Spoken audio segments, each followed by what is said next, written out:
Hello, everybody. Welcome back to Lee Pitts Live. We got him here off the heels of his swearing in as the new chief of the Fort Myers Police Department. He's not a stranger to the show. We had him on when he was a major, and now he's the new chief of police for the city of Fort Myers. Jason Fields, welcome to the show. Thank you. Glad to be here. Is that like you getting used to that yet, or it's going to take a minute? It's still kind of new. I'm kind of feeling my way around. Being called the chief. Yes, yes. Is this something that you, at a young age or early on in law enforcement, set your sights on, or as time went on, it started becoming something that could be real? Not initially, no. I didn't set my sights out. I just wanted to, catch bad guys, help people, make a difference, initially starting out. The moment of the swearing in, putting your hand on the Bible and doing all of that we're so used to seeing, what was that like for you? A little surreal, and looking back now, I kind of maybe unknowingly been preparing for this moment for over the last 2 decades. I think you probably heard this several times, but in this particular case, you're stepping into replacing a chief that passed away, Chief Derek Diggs. I saw you move around with him many times over the years, and many are saying that those are some big shoes to fill. First, what's your thoughts about Chief Derek Diggs, your former police chief? Yes, I've said it myself, extremely big shoes to fill. He was a great mentor to me. I got to kind of polish up my little career under him. He gave me that opportunity through coaching, mentoring, guiding, leading. So I'm extremely grateful for the opportunities that he gave me to kind of set me up for this position in this role. What, under his leadership, some tremendous things were accomplished at the Fort Myers Police Department, and certainly as it related to the unfriendly Freed report that came out that painted a negative image of the city of Fort Myers Police Department in many areas. We may touch on some, but he was able to, along with people like yourselves, to really improve in that area. What stood out to you in terms of things that have started to improve as a result of this Freed report work? So one of the biggest things, his message was, listen, we are going to embrace this report and do what's necessary to fix it moving forward. So I think those really were a very extreme words that he said, and I took that to heart, and anything that I could do to improve the agency, because I knew the agency had unbelievable capabilities to come out from under that, and I believe we've addressed all those concerns, we're solely focused on moving forward and moving past that. When you go to your list of things to do, your top 3 things, you as the new chief of police, what are your top 3 and why? Obviously, violent crime is always at the forefront. We want to make sure that people are safe, and they feel safe, and they know that they're safe. So violent crime will probably be number 1. Community engagement. It takes all of us. We can't be everywhere every single time.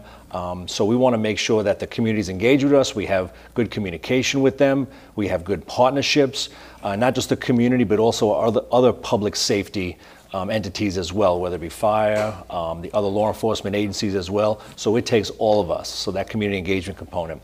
Probably the other thing that I've been speaking a lot about lately is the traffic concerns. We are a growing city. People are moving to the state, and specifically Southwest Florida, by the thousands. So traffic has become a bit of a problem, and that's another area where we need collaboration, whether it's infrastructure, whether it's people to slow down and stop driving recklessly, because a lot of the aggressive driving that's happening and plaguing our streets has got to stop. There has to be consequences for it, because we're seeing too many lives affected, whether they're dying because of reckless driving and accidents, or they're getting seriously injured. So we need to, get the word out that people need to, drive much more. How do you do that, though? How do you change driving patterns and so on? Well, obviously we look at engineering. Maybe we can do some traffic calming surveys, traffic calming ideas, like adding speed bumps, adding roundabouts, maybe some lights and stuff like that. So maybe some of those infrastructure ideas. We also need to do some enforcement. We need to do education, maybe some public service announcements, and just get the word out that, listen, we're taking a no-nonsense approach to have people drive safer. coming off of Hurricane Ian and some of the infrastructure and different things that happened in the city of Fort Myers, how did that impact the way the police department goes about its job? Did you have a lot of problems to solve? Are you still working around some of the things as a result of the hurricane? Most of our job now is about problem solving. We had an unbelievable team that really rose to the occasion, and when, like I've said before, when things were at their worst, we got to see the best in people. People brought their best to the table. We really did not miss many beats. The city was in full recovery mode. We're still just tweaking some little areas to make sure we're prepared for the next, if the next hurricane comes. So the full city staff, specifically what the police department did, in the big picture of things. But we're in full good recovery mode. Yeah, we bounced back rather quickly. Over the past 5 years, when Chief Diggs was in office as the chief, we did see what I could see would be some serious outreach in terms of what you would call community policing, community engagement, talking to the community and going about those things. It was very visible. Talk about your philosophy on that and how you may enhance it or continue it, or just the whole community policing, how you see that. Just being available, being approachable, working with the community, listening to their ideas. A lot of these events that are going on, I have every intention of going to as many as I possibly can, because I think if I can be out there and working with people, I think it could only put a positive image out there, and people will be a little bit more open to working with us, and that's what ultimately we want to do. Mm-hmm. The Police Athletic League, PAL, I think I interviewed you sitting out there in that building off of Palm Beach. Marion Street, yep. Yeah. I don't want to keep bringing up Chief Diggs, but under his administration, that seemed to be something that was a real passion of the City of Fort Myers Police Department, the expansion of that, creating some football field out there and a whole lot of other stuff with that building. How are we with that, and how do you see taking all of that forward? So that is under Chief Diggs. He brought that initiative to us, and it's been an unbelievable success story. We have literally hundreds of kids that are in some type of athletics. We offer tutoring, there's leadership classes, there's gaming, because not every kid might want to gravitate towards athletics. So we try and reach as many kids as possible and have a positive impact in their life. Yes, where some things have kind of maybe hit a pause on, I plan on picking up that ball, to use a football term. That ball is now passed to me, so I want to hit the ground running. I've already been in talks with specific people at the city, Parks and Rec, community development and stuff. So I want to make sure that those plans, those visions are carried out. Mm-hmm. A lot of the things that you're talking about right now does not cater toward or has emphasis on arresting people. It's about preventing those types of things from occurring. Talk about that general philosophy of the less people that are being arrested is the better. Absolutely. What we want to do is make sure that the kids out there have a positive mentor, positive image, a positive role model to look up to, and they get that through being around the police officers and our other PAL staff. We might not be able to measure, in a report of the success, but I think overall, when the city is safer and we have less crime, I think that's a direct relation to it. Because if we can get the kids involved in sports, and we know with sports and teamwork comes leadership and communication skills, and kind of like life coach them, I think that's where we see the real results. The city of Fort Myers is uniquely set apart in a sense, and its demographics and everything else, from Lee County. We do see the Lee County Sheriff Department cars moving throughout the city of Fort Myers and around. Talk about that relationship, that partnership, and how does that work, and who has the jurisdiction of the city of Fort Myers? We're a city within the county. So yes, jurisdictional boundaries, the county can patrol, can come into the city limits, but the city police officers cannot go into the county. Just for jurisdictional boundaries. But we have good partnerships, we have good communication with all our law enforcement partners. If you have a certain philosophy for the city of Fort Myers, and Lee County Sheriff has a different philosophy for the city of Fort Myers, how does that blend with their cars moving in and out and their law enforcement officers? How does your culture, does it have to blend? I really haven't come across that yet. We're of the same mindset. We've got a lot of the same philosophies. So all I want to do is enhance those. If we need to work together with special projects, which we've done a number of times, we're still continuing to do that. Not only with our local law enforcement agencies, but also our federal partners. What do you say to people of color who may say, I don't know if I trust the police department? What do you guys do to try to ease that tension? Open communication. Give us a chance to prove them wrong. You know, I want to be able to go out there and prove people right, that the police department is doing the right things by people. Talk about your background, how you interface with people of all walks of life. I know you did some work in New York. You bring with you a wide range of experience. Let's talk about that. So I've made Southwest Florida my home for half of my life. I mean, literally exactly half of my life. I love everything about it. I come from a very diverse area up in New York as well, so the diversity is pretty common for me. I don't. As far as my background goes in police world, I've come up on both sides of the house. I've got to do a lot of things across the full spectrum, and there's still a lot more police work that I'm looking forward to getting into. But like I said, unknowingly, I've been kind of almost preparing for this spot my whole life. So I'm pretty well diversified just within the police world and in my own personal background. Do you think it's important to have diversity in terms of your staff, your police officers, different races, creeds, colors, the whole gambit, and why? Absolutely, because we service people of all different races, creeds, colors, genders, all of that. So we have to be a reflection of the community. Everybody brings something good to the table. All I ask is that everybody brings the best version of themselves to the table every day. How does one go about making a police department more diverse and maintaining its diversity? We just make sure that we have transparent processes in place. We have policies that identify that. We make sure that we treat everybody professionally, make sure we treat everybody respectfully, and everybody has an opportunity.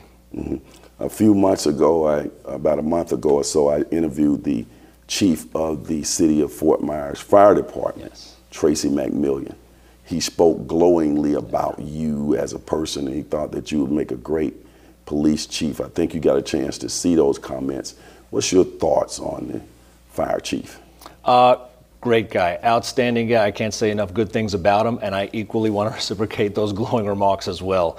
I've worked with Chief McMillian for many years in many different capacities as well, and we still have a great relationship. So I plan on maintaining that, because when it comes to public safety, we have to work together. And there's been a number of recent incidents where we do work together, whether it's a protest downtown, or a march, or a hurricane, or any kind of special event. We still work together, and I plan on keeping those. I went back and looked at some various pictures of events that I put on over the years, and there you are in those pictures. I didn't know who you were, but there you are in those pictures, just quietly in the community at a lot of events. When you were at those events, of course, you weren't the chief of police. You were there as a part of the staff. But what do you take from when you go out and interface with all these wide range of people in all these different events that are taking place? That there is so much value there, and we have to be able to capitalize on those opportunities to make those connections, have those good conversations, get input, feedback, because that's going to make our job better, more effective. Talk about technology. That seemed to have been something that was pretty big under the previous administration to help actually reduce crime, specifically as it relates to the Dunbar community and downtown Fort Myers, the River District, where a lot of these big events would come, annual events, and we start having something like we saw in big cities, some shootings and things like that. So that's a lot right there, but let's go one at a time. Let's go to the River District, downtown Fort Myers. All these festivals will be coming back during this season and all of that. Technology plays a big role in policing that. Absolutely. We've got a full camera system that monitors things down there, monitors all these events. There's events basically going on almost every other weekend downtown, in addition to the larger ones like 4th of July, St. Patrick's Day, New Year's Eve. So a lot of planning goes behind that, once again, with all our public safety partners. And a lot of that technology, whether it's the cameras, ShotSpotter, we have been able to track down the people that commit violent crimes that much quicker. I mean, sometimes within the day almost. It's unbelievable. mass shootings. I'm gonna come back to Dunbar, but mass shootings, it's become commonplace now. I can't believe it. Yes. Even in schools, it's a lot. It's just in different places. How are we as a police department preparing or strategically gearing up or always on alert for those types of situations? What are we doing behind the scenes that the general public doesn't know? We have to be prepared. We have to be aware of what some of the common trends are. We have to make sure we're up to speed on active shooter training, which we are. We do very periodically. We make sure we communicate with each other. We do in-house training, work with our other partners as well. We just make sure that we're aware of what's going on at the forefront. We also use technology on our side to make sure we have the most interactive maps. If an incident were to happen, we know where all the officers are. We can communicate that much better. We have the mapping systems for a lot of locations, so it cuts our response time down to getting and stopping that active shooter or active threat. Speak specifically to the schools that are located within the city of Fort Myers. So we have all the public schools within the city of Fort Myers are all manned by an SRO, school resource officer. We have a whole unit just designed for that, and that is yielding great results because the kids see the officers in a different light. They're not. It's usually very positive. It's mentoring. They're coaching them. They do the after-school athletics with them. They're high-fiving in the hallways. Yes, they do have to, maybe not necessarily discipline them, but kind of guide them to doing the right thing. So that positive impact is there. I know it's like even when you bring the kids to schools, you see law enforcement officers out there directing traffic, standing around. They disappear after that and they come back at that evening. Just talk about the logistics of that. So they're out and about. When the bell rings, they're in the hallways, interacting with all the kids. They're working with the school administration as well to making sure we're all on the same page with the school rules as well. So they're teaching classes, so they're very active, just not only inside but outside the schools when it comes to like traffic issues. Like you said, there's no traffic outside can get a little stressful. Parent pickup can get stressful, so we got to be there to make sure people know that we're there to hopefully ease some of that tension. How can the public help you and your crew do their job? Just have patience. I know that people get frustrated very easily. People become stressed out, emotional. Just have patience. Give us an opportunity to hopefully fix stuff, work on problem solving yourself, take accountability for things. So together we can make a huge difference. If I get pulled over by a law enforcement officer, what should I do? What should you do? Remain calm and do exactly what they say. That's it. Yeah, that's it. We're gonna treat you professionally. We're gonna let you know what is going on. We're going to ensure that you're handled with respect. We're going to make sure that everything is safe. So just remain calm and let them do their job. You're a big fan of cameras on police officers?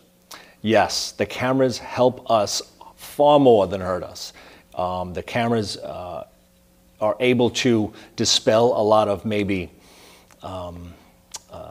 complaints that aren't valid, but then they also hold us accountable, so it works twofold. Okay.